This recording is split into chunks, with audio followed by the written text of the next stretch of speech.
স্মরণকালের ভয়াবহ বন্যার কবল থেকে এখনো মুক্তি পায়নি বাংলাদেশ। প্রবল বর্ষণে সৃষ্ট পাহাড়ি ঢল দুর্যোগের অন্যতম কারণ হলেও এর পেছনে অনেকাংশেই দায়ী ভারতের স্বেচ্ছাচারিতা। নিজেদের দোষ ঢাকতে দিল্লি দিয়েছে নানা রকম অজুহাত। এবার তারাই পড়ল প্রকৃতির অভিশাপের কবলে। আরব সাগরে তৈরি নিম্নচাপের কারণে বাংলাদেশের মতোই তুমুল বৃষ্টিপাতে ভেসে যাচ্ছে গুজরাট। 10 থেকে 12 ফুট গভীর পানির নিচে তলিয়ে গেছে রাজ্যের বিস্তীর্ণ এলাকা। খাবারের খোঁজে নদী থেকে লোকালয়ে ঢুকে পড়ছে কুমিরের দল। গত কয়েকদিনের ভারী বৃষ্টি ও বন্যায় বিধ্বস্ত গুজরাট। 25 আগস্ট থেকে শুরু হওয়া বৃষ্টির জেরে বিপদসীমার উপর দিয়ে বইছে বিশ্বামিত্রী সহ রাজ্যের 24টি নদীর পানি। পাশাপাশি জমানো পানির পরিমাণ বেড়ে যাওয়ার কারণে খুলে দেয়া হয়েছে রাজ্যের 140টি ড্যাম বা জলাধারের গেট। আজওয়া ও প্রতাপপুরা জলাধার থেকে বিশ্বামিত্রী নদীতে ছাড়া বাড়তি পানির কারণে ব্যাপক হারে প্লাবিত হয়েছে নিম্নাঞ্চল। ডুবে গেছে নদী তীরবর্তী অনেক জনবসতি।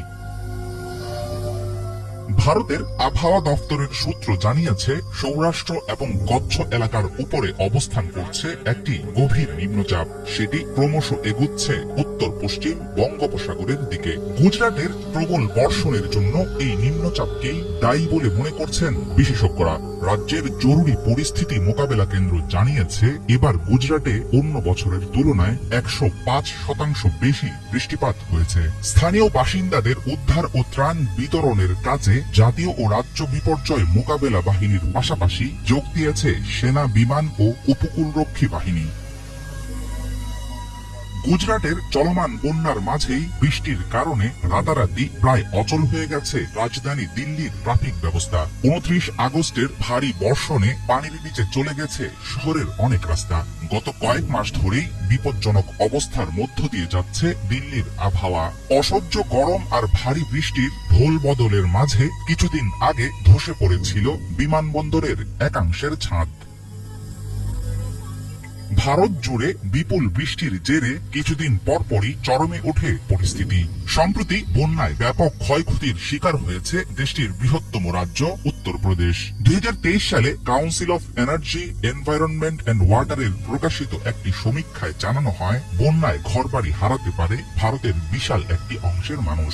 পরিসংখ্যানে দেখা যায়, বড় আকারের বন্যায় বিপর্যস্ত হতে পারে দেশটির 72% জেলা। বেশিরভাগ ক্ষেত্রে বন্যার পূর্বাভাসের ব্যবস্থাও উন্নত মানের নয় বলে জানিয়েছে সংস্থাটি। কৃত্রিম বন্যা তৈরি করে পড়শি রাষ্ট্রকে ডুবিয়ে দেওয়ার অভিযোগ রয়েছে নয়াদিল্লির বিরুদ্ধে। সে কারণে বাংলাদেশ জুড়ে দেখা গেছে তীব্র ক্ষোভ ও ভারত বিরোধিতার জোয়ার। নিম্নচাপের কারণে সৃষ্ট প্রবল বর্ষণ এবার ডুবিয়ে দিচ্ছে দেশটির বিস্তীর্ণ অঞ্চল।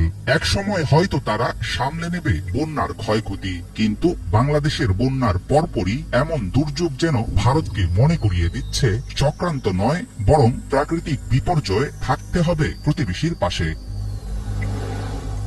হাফিজুল ইসলাম, বাংলা ভিশন।